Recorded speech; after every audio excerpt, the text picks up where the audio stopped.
আসসালামু আলাইকুম এভরিওয়ান, আমি মানিকগঞ্জ থেকে এমডি আসাদ।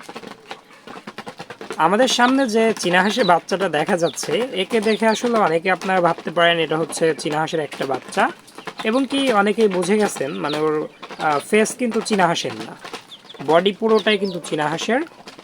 এই ব্রিডটার নাম আমি করেছি মানে নামকরণ করেছি চিপিং, মানে চীনা হাঁস এবং কি হচ্ছে পাতি হাঁস মিশ্রিত একটা ব্রিড। এটা আমাদের র্যাবিট রিভিউতে নতুন,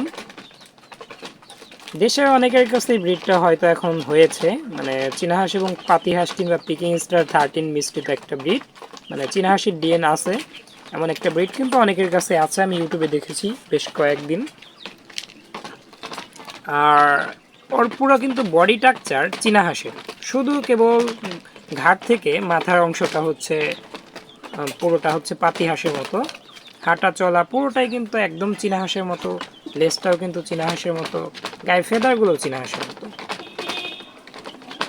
বৃদ্ধিটাও কিন্তু সেম চীনা হাঁসের মতোই, কেননা অল্প সময়ের ভিতর কিন্তু অনেকটাই বড় হয়ে গেছে, মানে চীনা হাঁসের মতোই হচ্ছে দ্রুত বড় হইতেছে।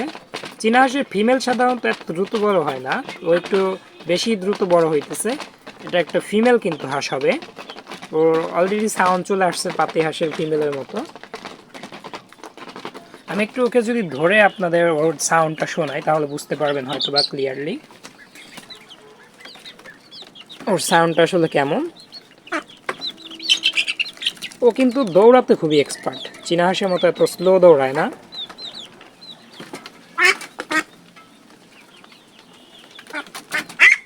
তো বেশি হচ্ছে ও চালাক, পায়েও হিউজ পরিমাণ জোর।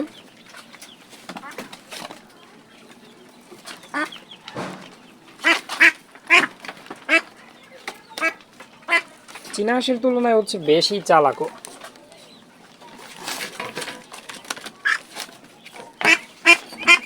ওর সাউন্ডটা কিন্তু ফুললি পাতি হাঁসের।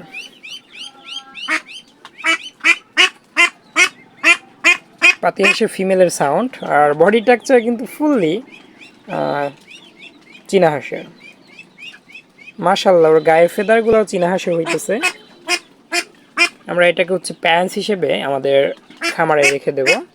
আর এর পাশাপাশি আমাদের নতুন আরেকটা ব্রিড হচ্ছে, সেটা হচ্ছে পিকিং স্টার 13 এবং কি হচ্ছে চীনা হাঁসের, সেই ব্রিডগুলোকেও আমরা কিন্তু রেডি করব।